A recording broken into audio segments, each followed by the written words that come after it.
You're watching Mirror 7 News. Stay informed, stay ahead for more news.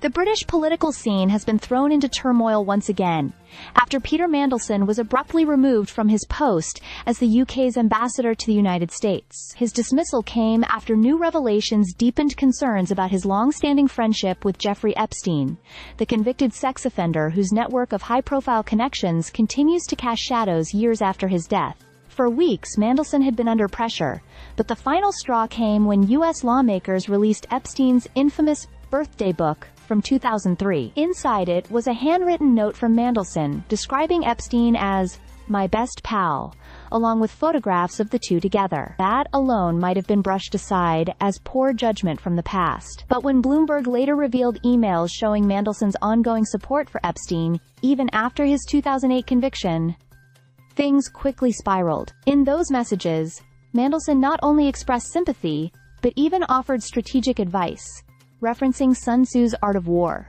He went as far as suggesting that Epstein should try to challenge his conviction.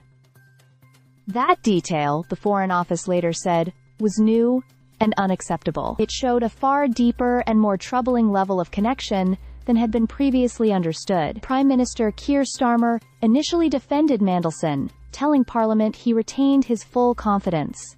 Yet within hours, the story snowballed beyond containment. The Foreign Office acted swiftly, announcing that Mandelson was being withdrawn with immediate effect, mindful not just of political fallout, but of the victims of Epstein's crimes. For Mandelson, this marks the third time he has been forced from high office.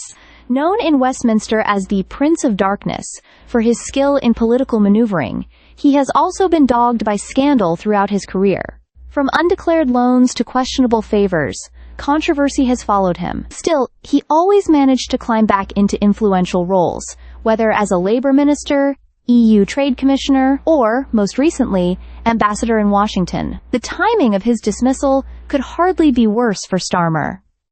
The Prime Minister is already reeling from the resignation of his deputy, Angela Rayner, over a tax scandal. Now he faces the embarrassment of losing his top envoy to Washington just days before U.S. President Donald Trump is due to arrive in the UK for a state visit. That banquet at Windsor Castle with King Charles III may feel even more awkward, given that Trump himself has faced scrutiny for his own ties to Epstein. Mandelson's fall is not just another personal scandal.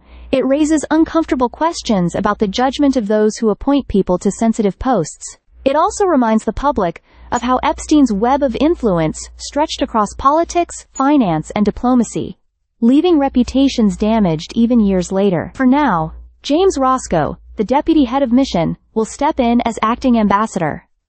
But the race is already on to find a permanent replacement. Whoever is chosen will have to navigate not just US-UK relations under a volatile Trump presidency, but also the lingering political aftershocks of Mandelson's very public downfall. Stay subscribed for more videos.